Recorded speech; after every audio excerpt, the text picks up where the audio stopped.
Can people who don't own this place just pack up their stuff and leave? You barely make any money, yet you have the nerve to squat in a luxury apartment? I agree. I'll start packing right away, I calmly said and headed to the bedroom. As we crossed paths, Laura smirked at me, saying, "Even Eric, making $200,000 a year, had to give up his high-rise condo. Poor Lenora." Who's really the poor one here? I muttered under my breath. Hearing this, Laura scoffed. "What? Quit your whining and just pack your stuff already." With Laura's tone in the background, I silently packed up my things. I then placed the suitcase full of their belongings in front of Eric. "Here, I've packed all your stuff. Both of you, get out of the apartment now." The story goes back to my student days. My name is Lenora. A family of 4, including my younger sister Laura, my parents, and me. Laura and I have been unlike each other in appearance and character since we were young. I'm tall and unsociable, while Laura is petite and charming.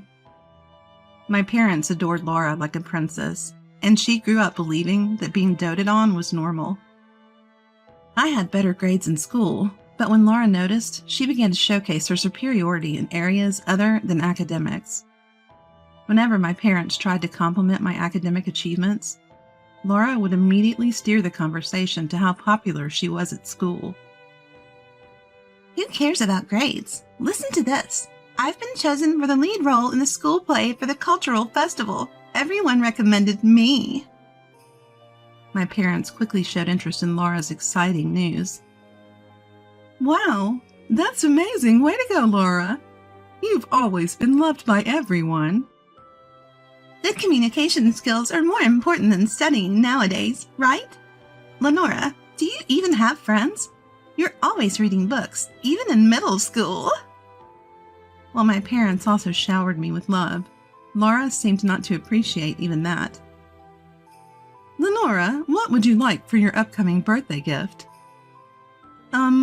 I'd like a winter coat."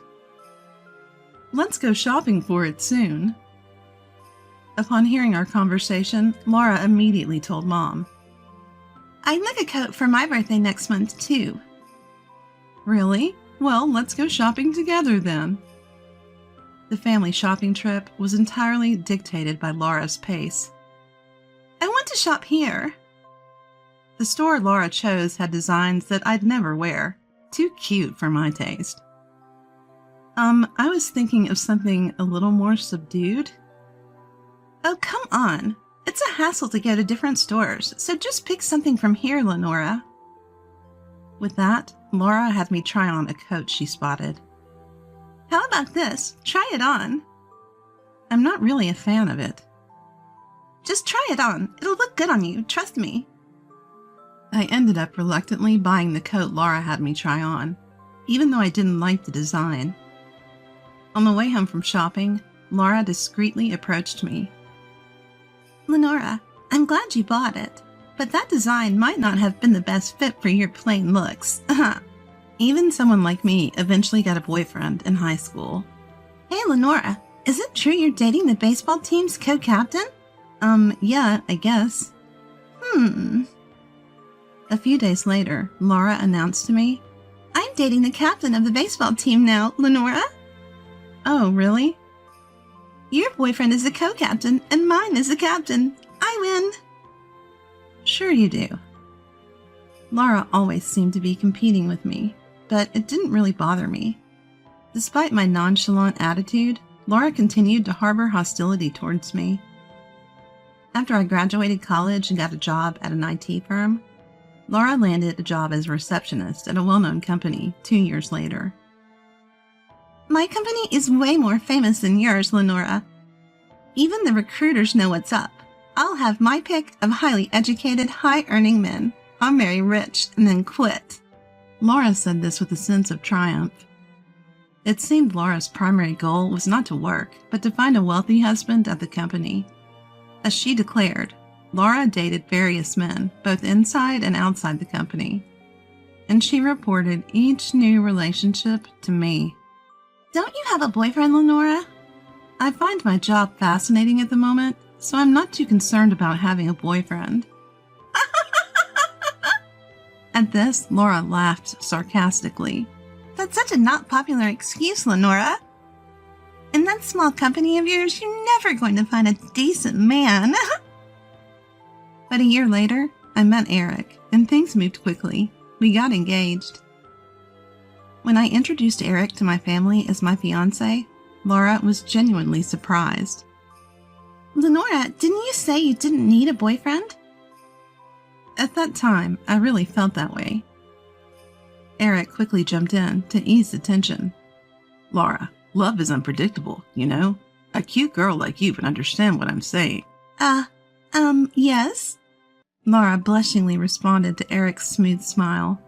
Then she leaned in to whisper to me. Lenora, where did you find such a handsome guy? Is he from your company? No, we don't work at the same place. I thought so. There's no way your company could have someone that great. So, is he from a big-name firm? His eloquence makes me think he's global or something, right? Laura seemed to assume from my vague response that Eric was from a high-profile company. Thanks to Eric's natural social skills, talks about our wedding with my parents went smoothly. We opted for a small ceremony with just close friends and family. Laura kept complaining. I want to meet Eric's colleagues. Then Eric and I began our newlywed life. After moving in, we invited my parents and Laura to our new home. Laura was shocked. No way! This is your new place? This isn't just any upscale apartment in Boston. How much does he earn? Laura pressed me excitedly. Does he make around $500K a year? Come on, tell me. No way, not that much. So $400K? No. Finally. Fine, $200K? Right? Well, about that, yeah. Laura, having pried the salary out of me, was muttering to herself. Handsome, eloquent, and high-earning? Lenora gets everything. Then she unilaterally declared a sort of competition. I'll find a guy who's more handsome and earns more than Eric. You'll see. After that, Laura became more active in looking for a marriage partner, often attending matchmaking parties. However, a few months later, she started to visit us frequently. And it seemed she was even coming over when I was at work. Hey, Eric, did Laura visit again today? How long was she here? Oh, I don't remember exactly when. I chatted with her a bit, and then she left soon after.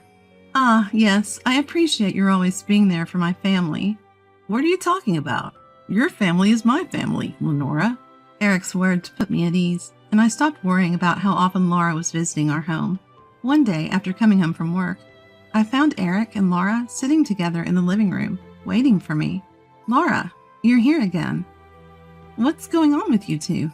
As I asked, Eric looked serious. Lenora, we need to talk. Please have a seat. Talk about what? The truth is, I want to break up. What? What are you saying? I want to divorce you and marry Laura. Are you kidding me? I have a child with Laura. What?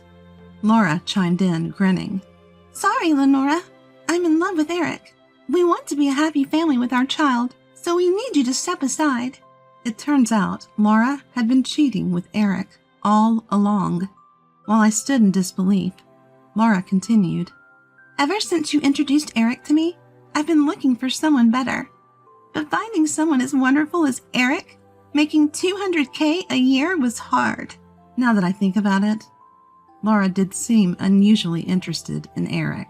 Laura kept going. Then, I bumped into Eric one day while walking.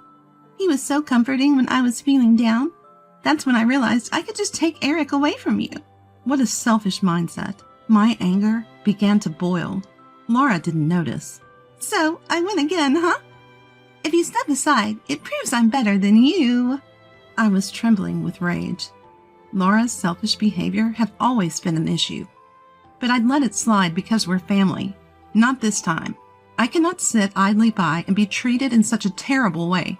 I wouldn't forgive either of them. Fine, I said calmly. Oh, great. I knew you'd step aside easily. After all, a plain person like you doesn't deserve someone as great as Eric. So now that it's settled, you'll be packing up and leaving this fancy apartment that's too good for you, right? Hearing Laura's words, Eric quickly responded, "Whoa, hold on. Whether or not I own this apartment doesn't matter. Let's sit down and talk this through." Laura shot him down immediately. Are you kidding me?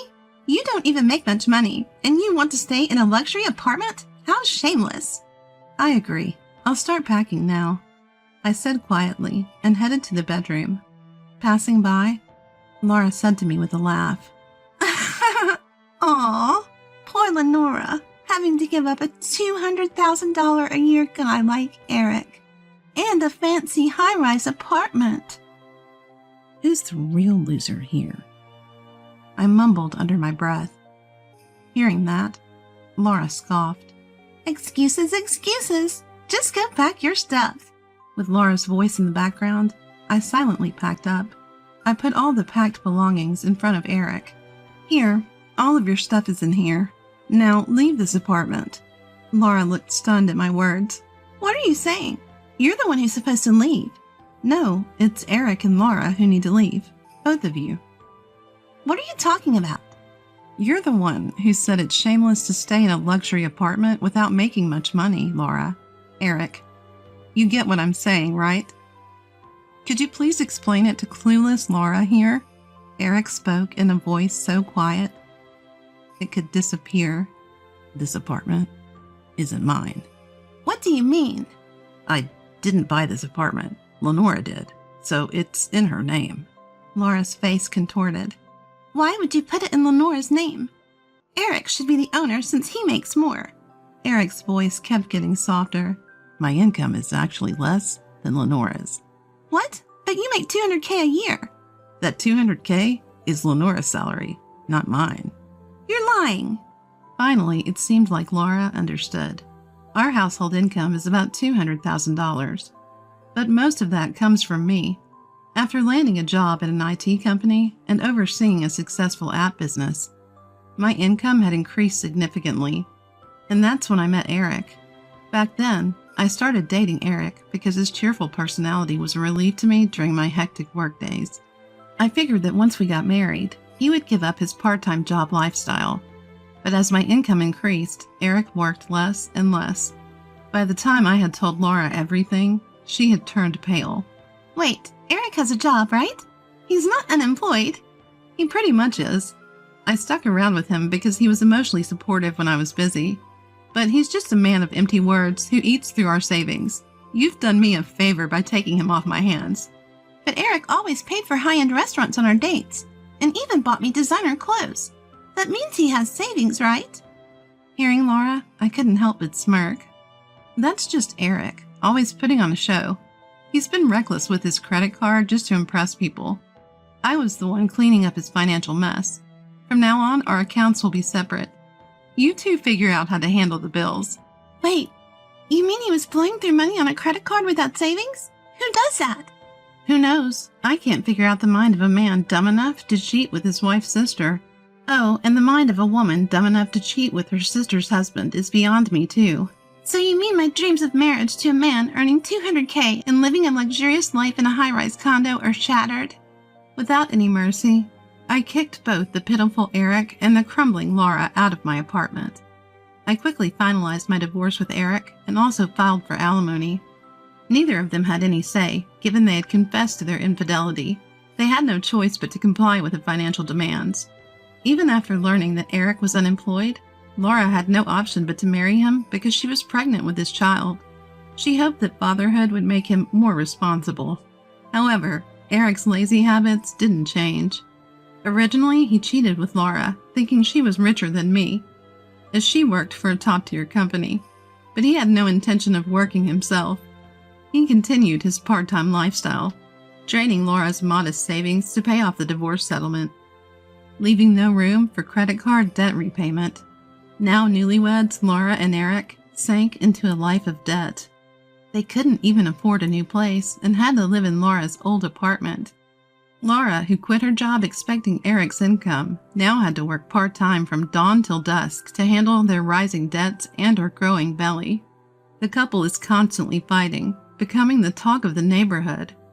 On the other hand, my savings started to soar as soon as I got rid of Eric. I had plenty of money for self-improvement, and men started showing more interest in me, some of whom even had a higher income than me. If Laura were in my shoes, she would have jumped at the chance. But I know better than to choose a partner based on their income. I won't rush into another marriage like I did with Eric and make the same mistake. I won't get married until I find someone who truly matches me. I have decided that, and now I am single-mindedly continuing my